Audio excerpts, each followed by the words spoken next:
Perfect. So hello, everybody. Nice to have you today to our activity. We're happy to have the Park Canada, Department of Park Canada, who came to do an activity for us tonight, and we're happy to have you tonight with us. Our activity today is Learn to Camp, so Camping 101. We have Melanie today and Julie, who are going to be telling us everything we need to know for our next camping trip. So thank you again to Park Canada to have accepted to do this activity for the Beaconsfield Library. Without further ado, I'll leave you in Melanie's hand. Thank you very much. Thank you to the Beaconsfield Library for welcoming us. So welcome to the Camping 101 presentation. My name is Melanie. I work for the Learn to Camp program at Parks Canada. Basically, the Learn to Camp program is us teaching people outdoor skills and wildlife safety. I also have Julie, who is with me. You can see her on the camera. She won't be on the mic, but she'll be in the chat to answer questions if I miss them or to participate. And she's my technical support, because as we know, sometimes with online presentations, technical issues can happen. So just a little tip. Today we're on Zoom if it's your first time. If you want to unmute yourself, this is the button for it, circled in red. If you'd rather talk through the chat, then you can do this button in the chat, which is also circled in red now. You can also use thumbs down or thumbs up for other things if you would like to.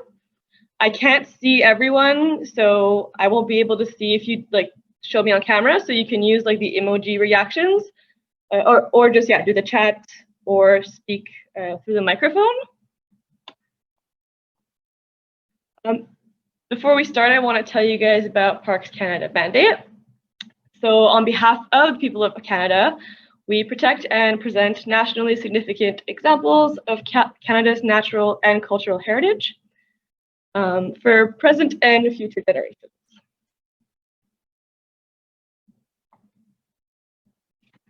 This is an example of our Learn to Camp activity that we did 2 years ago. So in 2019, before COVID hit, we would do some Learn to Camp overnight activities where we would basically do camping for one night on the Lachine Canal. So this, as you can see, maybe in the background, you'll see the little silos. So that's in the midst of Montreal on the canal. We're hoping that next year, COVID will be, gone enough that we can do it again. So maybe next year, if you would like to, you could come to one of these activities. So I see we have a few people here today, and I would like to know what brings you here. You can put it in the chat if you want. I want to know, what are you interested about? What do you want to learn? If you have any burning questions. So yeah, I'm gonna wait to see what you guys have to say. Camping without stress. We can help with that. I personally think that when you're well prepared, it takes away some of that stress. Some people just want to know kind of the basics. Camping with kids. Some tips on camping with kids, what to bring in case of rain. Okay, yeah. Awesome. And if ever there's stuff we don't cover today or by the end of the presentation, you can always ask the questions at the end. And if there's something I really don't know or Julie doesn't know, then we can always prepare for future presentations. But I think we'll be able to cover everyone's questions. So today's topics, we're going to talk about the basics of camping, how to plan your trip, what to bring and how to pack, camp cooking, and a bit of wildlife safety at the end.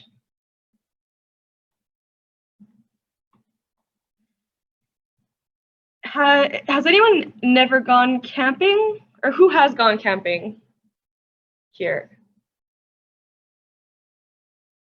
Never? Okay. Okay, cool. So maybe some of you have already gone once, maybe all of you have never gone. So this is a good workshop because we're doing really basic stuff. So basically, okay, Matthew has gone once, maybe a few times. Okay, awesome. Thank you guys. So basically camping is an outdoor recreational activity. Usually you can go in a tent, is the typical view that we have of camping, kind of like this picture we have on the screen. Some people go with RVs or cabins or motorhomes, but the basic is to have a tent and to have a campsite. For our presentation, we're going to talk about front country camping mostly. There are two kinds of camping. You could do backcountry or front country. Backcountry camping is when there's no official campground or campsite. It's more rustic. You need more preparation, and it's for experienced campers because there's certain amenities that you don't have that you will have at a front country campsite. So this is what a campground will look like on a map. So this is, the big thing is a campground, and then the little numbers are the campsites. And you'll see on the map, you have the different amenities that are listed, and then different sections. So for example, if I'm in the B section, I'll take number 63, then my campsite is B63. We also have the O camping site area, I should say. For that, we have Authentic in there, which is kind of like a fancier tent that we built. It's a Park Canada special. So if ever you want something a little more pre-built, then you could do Authentic. However, if you want to try the original rustic but still front country, then a tent on the other campsites is the way to go. And also, this is from La Mauricie National Park. As you can see on the bottom, it says that. This is a Parks Canada park, and it is 2.5 hours away from Montreal. So if you're interested in trying a Parks Canada park, this is somewhere that you can go. When you get there, your campsite is going to look something like this. So basically, when you get there, you can decide where you want to put your tent. In most front country campgrounds, you're going to have a fire pit that you can see in the picture. You're going to have a picnic table. The tent you're going to bring yourself, and then everything else you're going to bring yourself as well. Or you're going to buy on site, like firewood. So I want to know, some of you have never gone, some of you have gone. Why do you go camping? For me personally, I love camping. It holds a special place in my heart. I used to go every year during the summer when I was a child, and I really like the beautiful views, and I like to go swimming. Right now on the screen, there's a picture that I took when I went to Banff National Park. That's actually also a Parks Canada. It's in Alberta. Awesome. And I like the views, I like swimming, so I found this picture was a good representation of what I like. And someone says, Emily says she wants to connect with nature, and your son is eager to do it. Awesome. I really honestly loved camping as a child, so I'm sure that your son will like it as well. And you love hiking. Okay, awesome. Hiking, I love hiking too. If you like that, you have to make sure that your campsite has maybe hiking around it. For example, if you do go to Mauricie, there is over 100 kilometers of hiking trails. So that's one option. People like different things. People also like to rest and relax. A lot of people want to disconnect. We have a very busy world on the internet. So some people like to go and disconnect from the outside world. And then spending time, quality time with people you love is another good reason as well. And making good memories, simple as that. So these are some examples of activities you can do. So if there are certain activities that you're looking forward to, I would also like to know. This could be, your reason why you went camping, or just certain activities that you connect to camping. So for example, Julie said she likes to hike, so that would be an activity she relates to it. A lot of people want to try canoeing too. There are some sites that you can rent canoes at, so you don't have to have your own canoe, but you can rent it for, let's say, an hour or two. That's a really fun activity as well. Like I said, I personally like the beach, so I like to swim. You can watch the stars, you can play board games.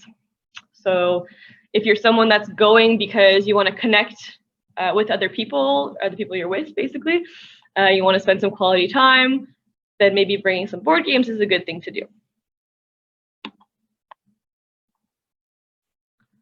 So basically, what you want to be able to do is plan your trip accordingly to these questions that you're going to ask yourself. So we've talked about, why you want to go camping and the activities you want to do. you have other questions you want to ask yourself when you're planning your trip. Okay. Also, remember that if you know someone who's gone camping often, so for example, you guys that want to know camping with children, also asking people who have gone camping with children some tips and tricks is a good thing to do, using every resource you can. I will touch a bit upon that as well. So why you want to go camping, that's a key question. What is your budget for the trip? Where you want to go? When do you want to go? Who will be coming with you? What to bring and how to pack. So I'm going to go through these individually.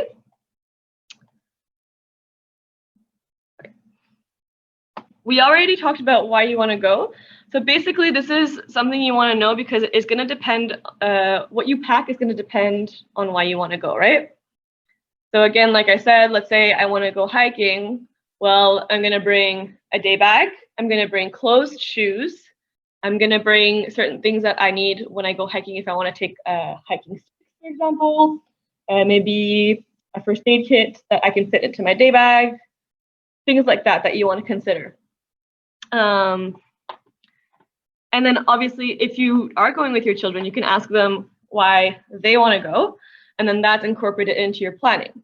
So if they're going and they want to, I don't know, connect with nature, then maybe having a little hike, an easy hike, is a good way to do it, and maybe bringing some things that you can observe nature with, maybe a camera, something like that. That would be a good thing to do with your children.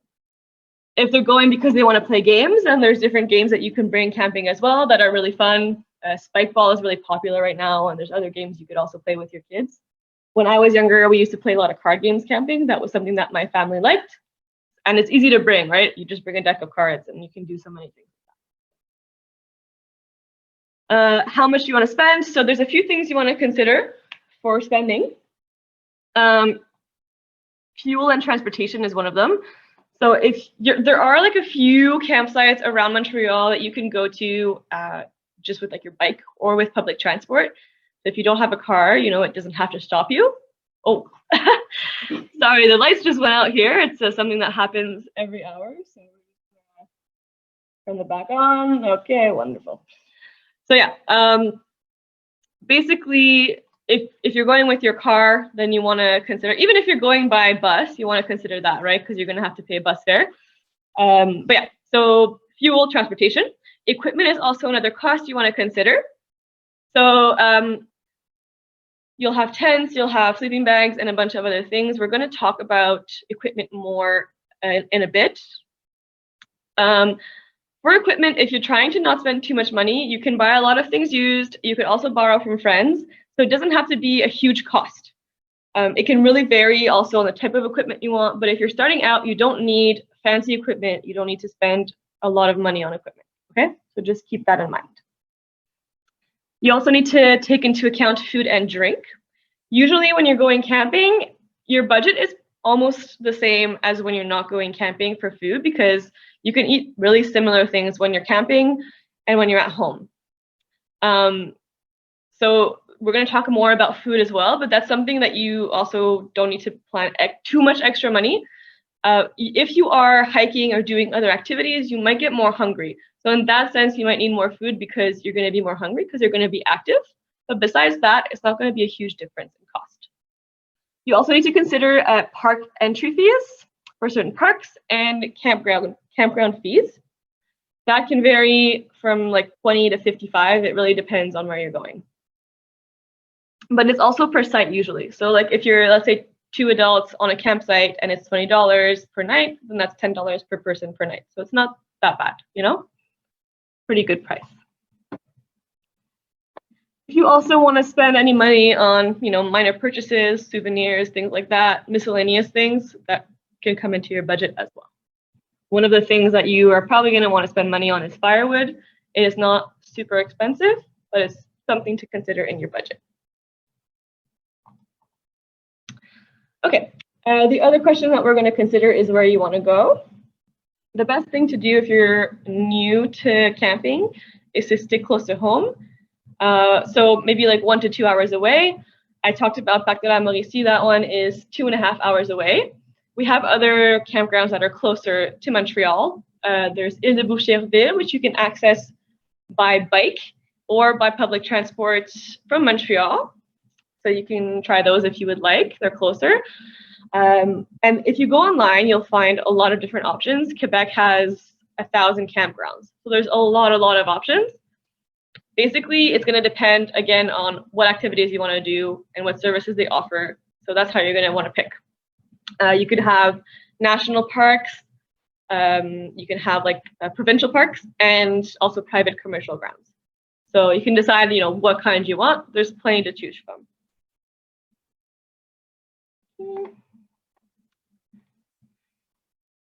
Like I said, you want to look at what services the campground offers. These are some of the services that might be offered. So toilets, showers, drinking water, electrical outlets, Wi-Fi access, and firewood. Like I said, some people want to go camping because they kind of want to disconnect a little from, city life. If that's the case, then you probably don't care about Wi-Fi. However, if let's say you want to try during the week, want to be a bit adventurous, maybe you'll need the Wi-Fi for work. So, it depends on your personal needs.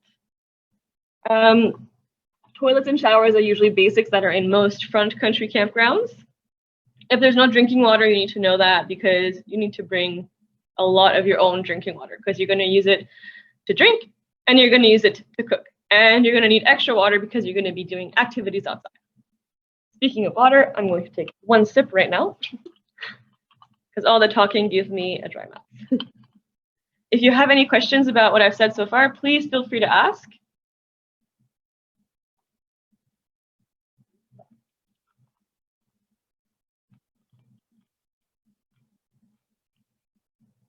Well, I guess I'm doing a great job because there's no questions. Okay, cool. So we have an example here of what a campsite reservation might look like online. This is an example from the Mauricie National Park that we have in Quebec. Basically, what you want to look at, there's a lot of different things here. You can see your maximum party, so how many people you can have. With COVID, the rules and stuff are changing about the amount of households you can have on a campsite and the amount of people and amount of tents. So that's something that you want to kind of keep up to date with. You can also call if you're not sure. Campsites are going to tell you. It's updated all the time right now, right? Like as everything else is with COVID. You can see if there's a fire pit there, a picnic table. There's one picnic table on this site. You can only have one vehicle on this site. So if you are allowed to have 2 households and you want to go, make sure to bring one vehicle. These are the kind of things you're going to see when you reserve your campsite.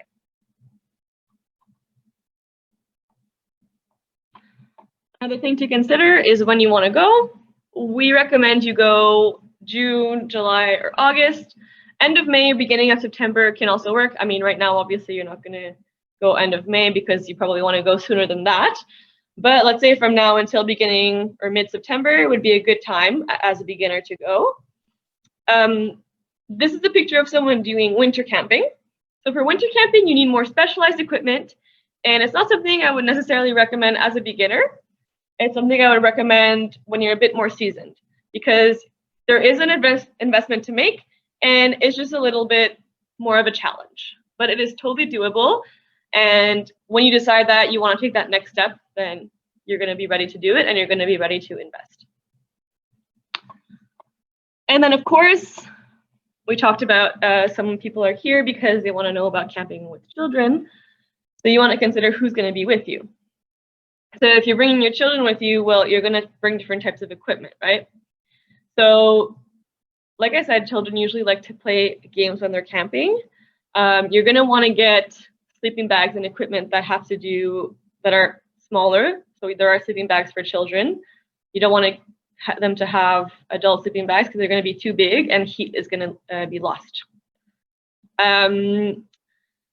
You can ask your children, like this is, like any person, you want to know how, like what they want to do, like what activities they want to do. If you want to know about camping with babies, that's something that we actually have a workshop on later. I think we can probably find the date somewhere for you, but that's not something that I'm going to talk about today. However, for children, like I said, games and then getting the right equipment for them. Most of the stuff you're going to bring is for everyone, like cooking, tent, all that. That's something that doesn't matter the age. But yeah, there's certain things like maybe the pillows and the sleeping bag that you want to consider. And also, if you're planning on going hiking, like I know someone said they like hiking, remember that when you're going hiking, the estimated time that is written on the trail is going to be longer if you have kids with you. Also, having not too much elevation is probably a good idea, and making it not too long, because they can get tired sometimes more quickly if they're not used to hiking. Perfect. We're going to talk about equipment a bit more in depth. We're also going to drop a link right now in the chat. It's from our site, Parks Canada. It's just a list of equipment that you can use when you're planning your trip. So maybe keep it on a tab, save it as like a favorite or something, and then you can refer back to it when you're planning your camping trip and when you're packing your equipment, okay? And also when you're planning on what you want to buy or borrow. So there's kind of different categories of equipment. There's shelter and bedding equipment, clothing, kitchen gear, personal health and hygiene, personal travel items, equipment for children, equipment for pets, and activity items. So activity items would be like games and such things, books maybe. Oh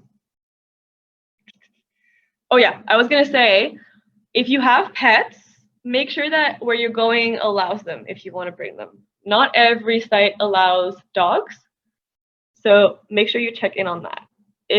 Sometimes it'll say like the picture that we showed you of the campsite information. Sometimes it will say it on there if pets are allowed. If it doesn't say it, just double check, because you don't want to get there and then they tell you you can't stay because you have your dog with you. So that's something to double check. Sometimes also on campgrounds, they'll have different areas where dogs are allowed as well. So that's something to look into.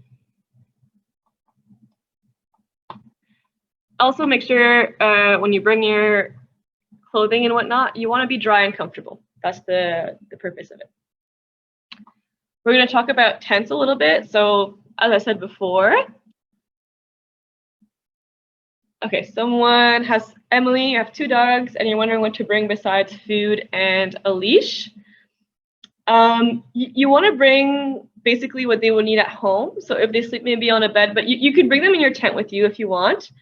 I have friends that they just bring their dog in their tent with them to sleep. So in that case, you can just have them sleep with you.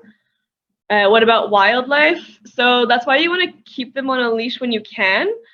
If you go for a hike and stuff, sometimes dog will go chasing after wildlife. But usually most campgrounds, the wildlife that you have is like squirrels or chipmunks. It's not often that you'll see bigger wildlife like bears and things like that. Are you worried about like bigger animals? Or yeah, like I wonder, like, will they attract anything? Like, I don't know. Okay. You hear stories. Okay, yeah. I mean, they won't necessarily attract anything.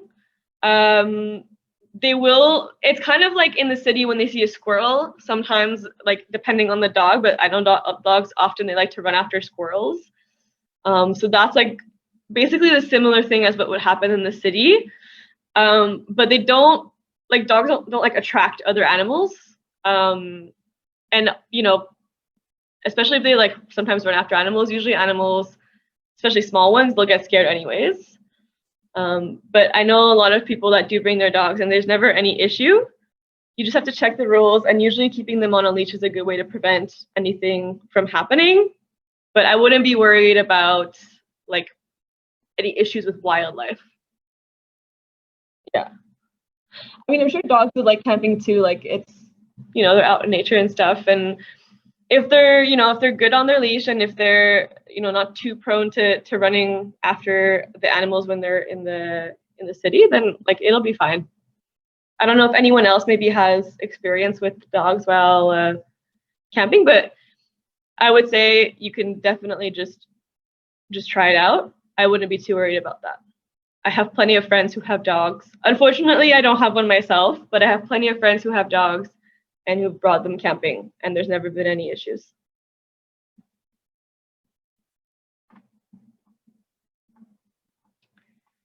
Okay, so we're talking about tents. Basically, you want to know if you're going to get new or used. If you're trying it out for the first time, maybe getting a used tent is a good option for you. There is a variety of prices and types of tents. So it depends on your needs. Like I said, if you're starting out, something not too expensive is good. The lowest price would be like maybe 50. And it also depends on the size. So basically, we have a picture here of a tent. Can anyone tell me how many people would fit in this tent according to the package of the tent?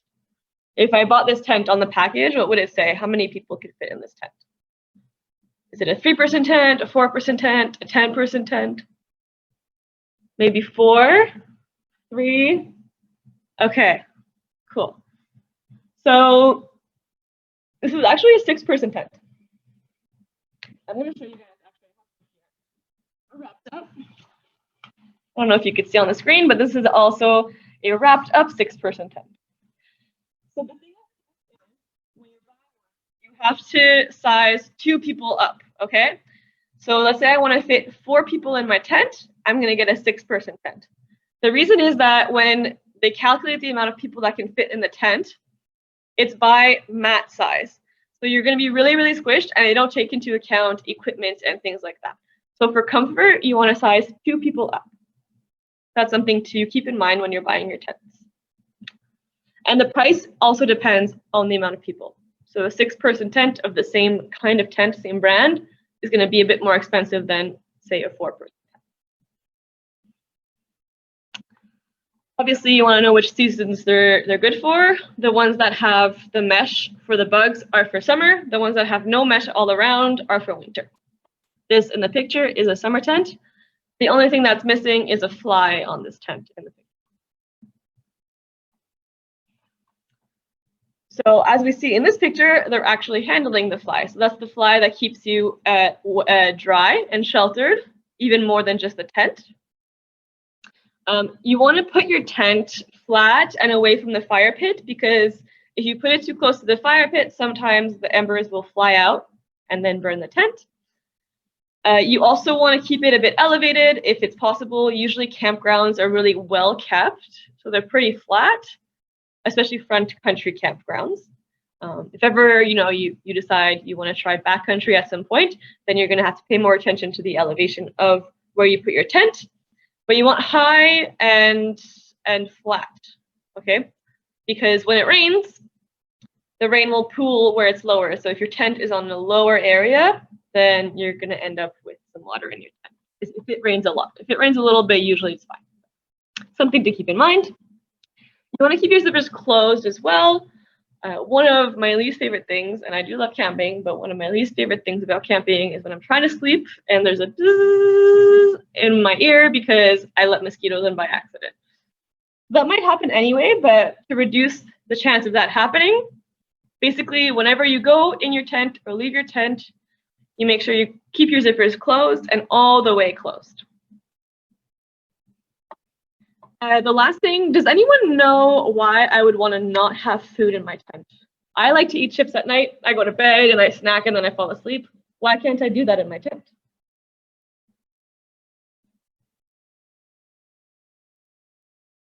Animals. Wonderful. You guys are good. So in Quebec especially, there aren't that many larger animals. Bears are not that much of an issue. However, even small animals, you could have more issues with raccoons. They're not as scary, but they can still cause issues. So basically what happens is if you leave your food in your tent, these animals have really, really good sense of smell. So they're going to come, they're going to try to unzip your tent. And it has happened to someone I know that was sleeping, and in the middle of the night, she heard rustling around, thought it was her children, and ended up, someone was opening her tent, and she thought it was her children, and it ended up being a raccoon that had smelled some food in her tent and was coming to have a midnight snack. So basically, you want to keep them in your car if you have one. If you don't have a car, you keep them in a bear bin. Okay, we have a picture later on when we talk about wildlife safety of a bear bin. You guys are good though, you have the good answers. The other thing you want to consider is a sleeping bag. Like I said, if you have children, you want to get one that is smaller that fits their size. There is a temperature rating on sleeping bags. So here I have one. Oops, I'm reading the wrong way. Here it says 6 degrees Celsius. This is a very basic synthetic sleeping bag that I have. You want to get, for the most comfortable sleep, you want to choose a sleeping bag with a temperature rating a few degrees colder than the lowest temperature you plan to camp in. Kind of like a tent, the number is not exact. So if you're camping at higher elevations, it's also going to be colder. And if you get warm, you can just, unzip your sleeping bag for ventilation. Basically, sleeping bags are made for that temperature to be like kind of the lower end of being comfortable and for the average person. So let's say this is a 6 degree sleeping bag. I would use it until maybe 10 degrees, maybe even 9 degrees Celsius. And after that, I would get a 0 degree sleeping bag. So keep that in mind when you choose them.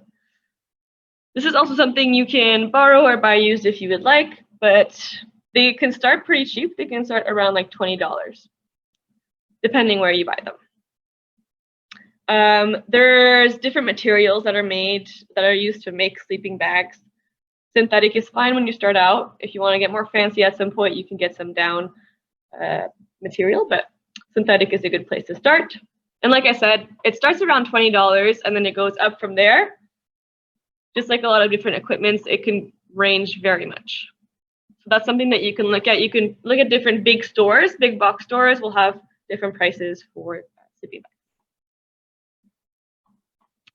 Another thing that is important as well, obviously, when you're sleeping, you don't want to sleep on the hard ground. So in this picture, they have actually 2 sleeping mats. But when people think of sleeping mats, they usually think of that first layer there. There's a lot of different kinds of sleeping mats you can get. So there's different personal preferences. If you want the basic sleeping mat, you want to look at the R value. This has to do with heat loss. So for summer, that's not something to worry too much about. A value of 4 or less is good for summer. The price range varies a lot depending on the kind of sleeping mat you get and what brand it is. You can get inflatable ones as well. Sometimes people like that. They find them more comfortable. You can get a foamy. I personally like to put a sleeping mat and a foamy down. I find that makes it super comfortable. The foamy, however, is not as compact, so I can only take it with my car. So it depends, on your needs and how much space you have to pack your equipment. If you have more people, then you'll have a bit less space in your car for equipment. If you have less people, more space. Another thing you want to bring is a camping stove as well. So in this picture, we have a 2-burner camping stove. Those are really convenient if you have a family because it's better to have 2 burners at once to cook certain things. It's easier to cook meals for, let's say, 4 people if you have the 2 burners, right? You want to bring the right amount of fuel as well. Obviously, the longer you go, the more you use your camping stove, the more fuel you'll need. This can kind of vary on the camping stove and obviously on how much you use the burners. If you're just using 1 burner all the time, probably won't happen. But if you are, you'll need less fuel. So this is something you can ask when you buy a camping stove. And again, these are things that you can probably find used. And you can also borrow from people if they let you, if you have some good friends that have camping stoves. You can also find like pretty reasonably priced camping stoves if ever you do want to buy a new one. I was looking online earlier and there's some good prices for camping stoves out there. One tip that we do suggest is to try it at home right after you buy it, just because, like anything else, sometimes they're a bit defective or for whatever reason. You just want to be able to make sure it works and then also just to get used to it. They might not be defective, but maybe it's the first time you've tried one. So just unboxing it and getting used to using it, just to turn it on, just to make sure that you know how to do it. So you can roast marshmallows on a fire, but you can also cook on a fire. So everyone knows that roasting marshmallows is a classic thing to do. This is another thing, if you have kids, they're going to love that as well. That's something that I learned young, where to roast marshmallows. which is close to the ember. So at the bottom of the fire, where it's red hot but there's no flames, that is a perfect place to roast a marshmallow. You have my family secret now on roasting marshmallows. So yeah, you can also cook your meals on there. Basically what I like to do, because I like to cook at home even, so I like to try different things when I'm camping, and I love to use the fire because I find it gives like a different taste to the food. So what I like to do, I like to chop up my veggies. I put them in aluminum foil with a bit of oil, a bit of salt and pepper, and if I want to put other sauces I can, but usually that's it. And then I wrap up the foil very tight. Sometimes if there's a little hole or whatever, you put another layer because you're going to be in the fire, so you don't want any ash to get into it. And then you put that pack of aluminum foil right in the embers, and then you can flip it like one time usually, depending on like the positioning of it. And you let that cook for 30 to 40 minutes, depending on the thickness of the slices. My go-to is potatoes, zucchini, and onions together. Makes a great side. Sometimes also when you go, your fire pit's going to have a little grill on top, so you can use that as well to cook things. And yeah, you can basically try a lot of different things on the fire. It takes a bit more practice, but honestly, it's something that I would recommend trying because it's fun to try, and it's one of the things that you don't get in the city, a fire pit. So we're going to talk a bit more about camp cooking. Just like the rest of your trip, it's important to plan. So you want to plan the meals you're going to have, the snacks you're going to have. Again, plan maybe a little bit more than you think you'll need, just in case you get more hungry if you're doing activities, more physical activities. We also have a list, so we have a breakfast and lunch ideas. The next slide is going to have dinner and snack ideas. But if you want to take a screenshot of this, please feel free to. And if there's anything on here that kind of surprises you or you're not sure how you would do, you can also let me know. But basically, anything that you can make at home, you can bring camping. And there's different ways to do that. The main thing is preparation and to plan. So having big batches of things is really important. I'm just looking at this. Okay, so I think no one's surprised about anything in the list. If you're going for a few nights, is it cooler enough to keep food cold, like milk, yogurt? Yes, so usually it's good enough. What you can also do, sometimes at campsites, especially French country camping, they will have places you could buy ice. So you can bring your cooler and put everything in there. And if ever everything defrosts, I just can't see the. If everything defrosts, then you can get more ice. The other thing you can do is when you're planning what you're going to get, you can freeze some of your meals. So let's say I'm making a big chili. I can make a big batch, and if I freeze like a big container, it's going to stay frozen longer, and that can work as an ice pack until it's unfrozen. So it's like a 2-for-1 for that. You get, thank you. You get an ice pack, and then when it's ready, you get your meal.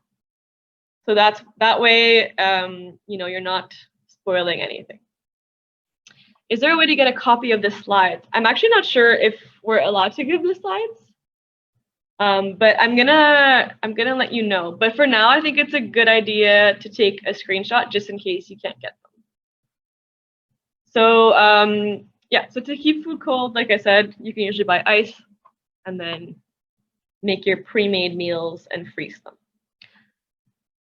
We also have another slide with dinner and snack ideas. Again, oh yeah, you can watch the presentation. I forgot that we are recording this. So if you forget something and if we are unable to give you the presentation, then you can always rewatch this. But yeah, we'll let the library know about that because I'm not sure. But yeah, so I have some dinner and snack ideas on the screen. Please feel free again to take a screenshot of this. I don't know if you guys realized, but on the last slide there was crepes, and that is something that is really fun to make in general, and I'm sure kids love that as well. Usually, I know I loved crepes and pancakes as a child. So one tip of something you can do for that is take an empty ketchup bottle or anything else that has that kind of bottle structure, for example. and wash it out, obviously. And then you make your mix at home, and then you keep that in your bottle, and it makes for an easy squeeze and an easy container to keep it in. So you just squeeze a little pancake out, put it away, easy to store. It doesn't break because it's in a plastic bottle. And then you get to enjoy pancakes while you're camping.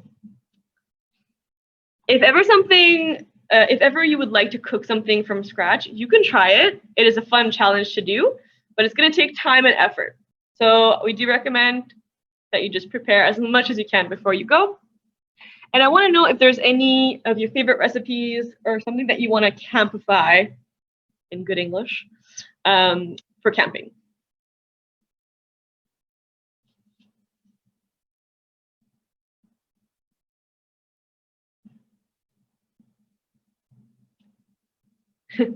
I know something that people really like to make is salads sometimes. So salads are pretty easy to make. You just prepare your dressing before.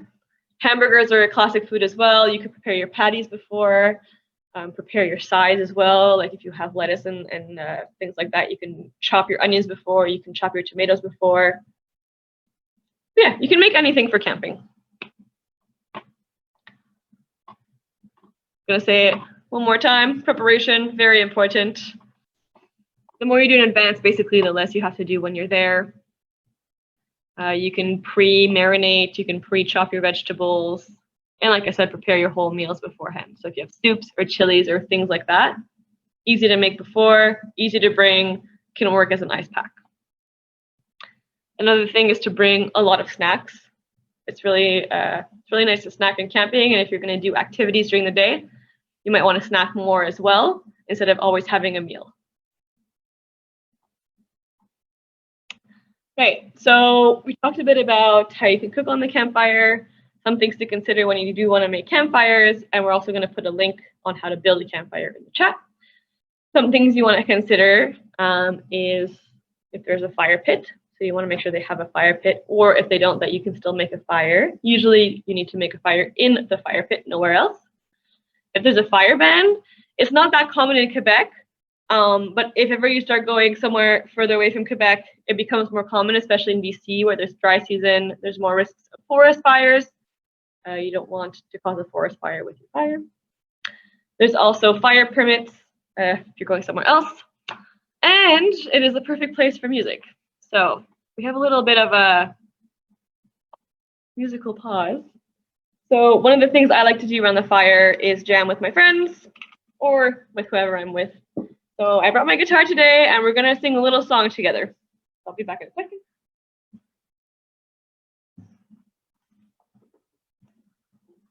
Okay. Ooh, sorry.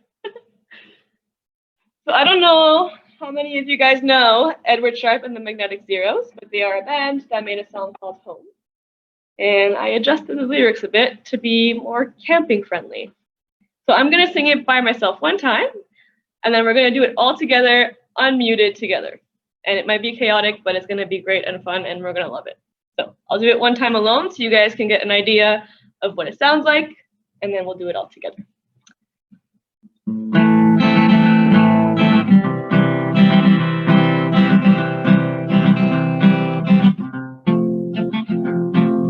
Nova Scotia to BC, I do love my country and all the nature there's to see.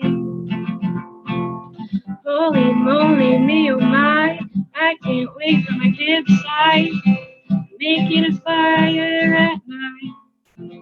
Oh, home, let me go home. Home is where I put down my tent. Home, yes I am home. Home is where I put down my tent. So I hope that gave you a bit of more of a want to go camping if you've never been, or an inspiration. Here. And there's a little bit left before we're done. But yeah, so if any of you play any instruments, even if it's not guitar, that is also something really fun to bring. Super duper fun around the campsite. Sorry, around the fire at night. Okay, the last thing we're going to talk about is wildlife safety. So just a few little points on that. You're going camping, so you're gonna encounter some wildlife. Like I said, the majority is more like small wildlife, chipmunks and squirrels and raccoons are the main ones you're gonna see. In Quebec, brown bears and things like that are rare to encounter. And usually the people that are at the campsite will tell you if there's a bear around. But these are a few things to remember. So the first thing you want is a bear campsite, which means the opposite of wanting a bear there. So can someone tell me what a bear campsite is? We can kind of tell by the picture. It's a hint of what a bear campsite is. Definitely, there's no food for the bears. No food. Wonderful. So we talked about this earlier. So anything that's food and also smelly, which is something we don't always consider, but food and anything that has touched food and anything that smells good, you want to keep in your tent or in a bear bin, okay? This is going to attract wildlife to your site if you don't. So things like toothpaste, deodorant, things like that, you want to keep in your car. I know it sounds silly to us because we're not going to eat toothpaste, but the wildlife likes to eat that. So if you leave it out, first of all, you'll be out of toothpaste for the rest of your trip, and they're going to, be attracted to your campsite and want to come back for more food. And even things that touch food, like your stove and things like that, it's better to keep in a bin or in your car if you have one. This is an example of a bear bin. So again, if you want to try going without a car, like if you have like a bicycle or you want to go with public transport, then you can always use a bear bin. Or if you have a lot of stuff, or if you're worried and you want to use a bear bin, then you can do that. Cars will do the trick though. However, make sure if you are using your car, just make sure to keep the windows up. Sometimes we'll forget it for camping. The little creatures can get in there too if the windows are not rolled up completely. Also keep your distance from the wildlife. If you encounter, obviously, squirrels and chipmunks and stuff like that, they can be a bit closer. But if you encounter some bigger wildlife, you want to keep quite a distance from them. So things like bears, caribous, moose, if you're lucky enough to encounter them, you want to keep 10 bus lengths. So that's about a football field. You can also use the thumb rule, which is when you put your thumb in front of you, you can cover them. This is the best way to stay safe and to, keep also the other animals safe so they're not too used to you. You'll also see, like, if you're a bit too close, sometimes animals will give signs, they'll huff at you, they'll like, make signs that you're getting too close. If ever you do see a bear, if they go like on their hind legs, they're just trying to get a look at you. It's not a sign of aggressiveness, it's them being curious. But yeah, you'll usually see the animals will give you some signs if you're too close. However, if you follow this rule, you should be fine. And then again, like I said, if you want to watch some wildlife, you can always bring binoculars with you if you want to see them more close. That way you're still far enough away, but you can see them from up close.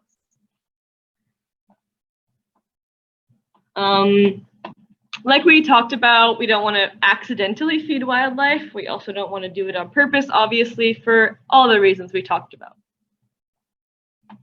The whole point of this is to keep the wildlife wild. So we're going into their territory, and we want them to stay wild and not domesticated.